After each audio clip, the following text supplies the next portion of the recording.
Thank you, Mr. Chairman and Ranking Member, for considering my amendment to HR 3237.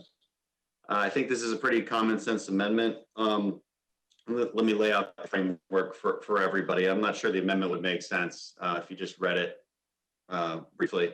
So Capitol Police have a special unit within them. It's called CERT, C-E-R-T, which stands for Containment and Emergency Response Team. Think of it like a SWAT team.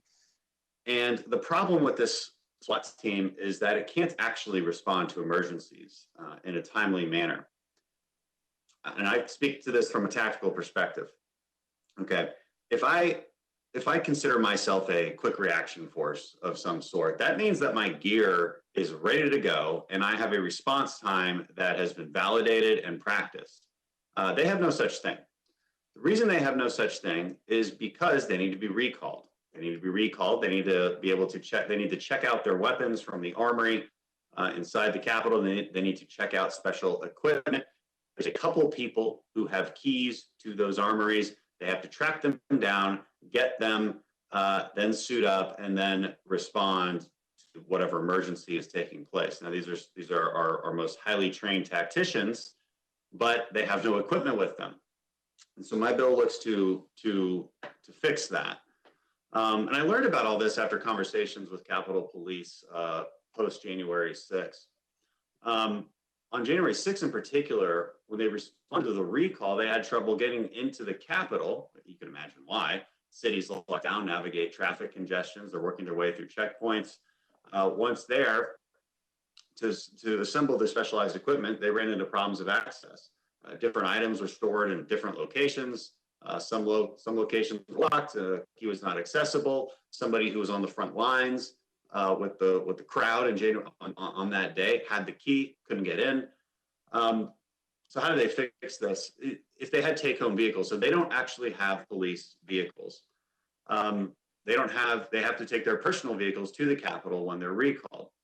Now, if they had police vehicles, say the way our K9 units do, they would be able to run lights, they would be able to run sirens, they'd be able to much more quickly access what they need to get to a crisis. They would not need to find somebody to help them. We would also need their equipment to be secured and staged in those vehicles if they were to be a true quick reaction force, a true emergency response force.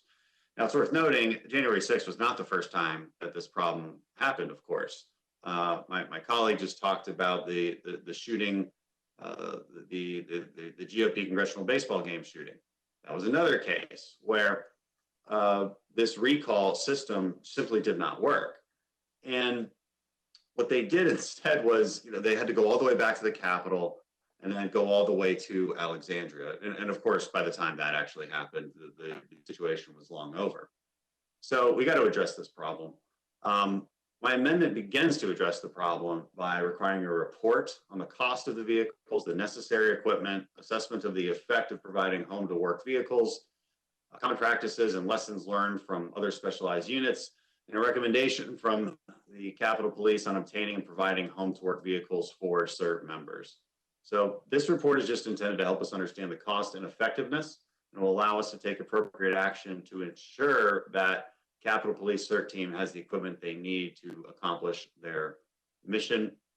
Again, thank you all for your consideration and look forward to answering any questions you may have. I yield back.